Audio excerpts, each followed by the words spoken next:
9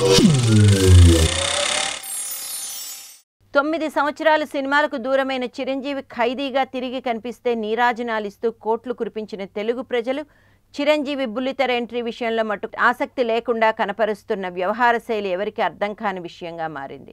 చిరంజీవి బుల్లితెర షోలో మీలో ఎవరు కోటీశ్వర అట్టర్ ఫ్లాప్గా మారడం కూడా చిరంజీవి అభిమానులు కూడా తట్టుకోలేని అంశంగా మారింది. ఈ షో ప్రారంభమైన నాటి నుండి ఆశించిన టీఆర్పీ రేటింగ్స్ను సొంతం చేసుకోలేకపోయిందని చెప్పాలి. ఇంకా చెప్పాలంటే కనీసం డైలీ సీరియల్స్ రేటింగ్ రేంజ్ను కూడా అందుకోలేకపోవడం అందరినీ ఆశ్చర్యపరుస్తోంది.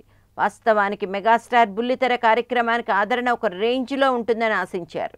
రేంజ్ పక్కన పెడితే కనీసం సాధారణంగా కూడా లేకపోవడంతో స్టార్ మా టీవీ యాజమాన్యం ఈ కార్యక్రమ రేటింగ్స్ను నిలబెట్టడానికి ఒక ఆఖరి ప్రయత్నం చేస్తోంది. స్కూల్ పిల్లలతో ఈ కార్యక్రమాన్ని నిర్వహించాలని సరికొత్త ప్రచారాన్ని ప్రారంభించారు. పిల్లలతో ఎపిసోడ్ అయితే ఫ్యామిలీ మొత్తం ఖచ్చితంగా చూస్తారని ఎత్తుగడతో ఈ ప్లాన్ చేసినట్లుగా చెప్పుకుంటున్నారు. ఇప్పటికే ఎంతోమంది సెలబ్రిటీలు ఈ షో అతిథులుగా వచ్చినా చిరంజీవి మీలో ఎవరు కోటీశ్వరుడు షో రేటింగ్స్ పెరగలేదు. దీంతో ఈ కార్యక్రమాన్ని పొడిగించకుండా ముందుగా అనుకున్న 40 ఎపిసోడ్స్తో ఈ కార్యక్రమాన్ని ముగించాలి అన్న ఆలోచన ఈ కార్యక్రమ నిర్వాహకులతో పాటుగా ఈ షో నిర్వహిస్తున్న చిరంజీవికి కూడా వచ్చినట్లు టాక్. ఇప్పుడు ఈ వార్తలు ఇలా బయటకు రావడంతో మెగాస్టార్ ఇమేజ్ ఒక్క వెండి తెరపై తప్ప పాలిటిక్స్లో బుల్లితెరపై చిరంజీవి హావా పనిచేయదా అన్న కామెంట్స్ వినిపిస్తున్నాయి.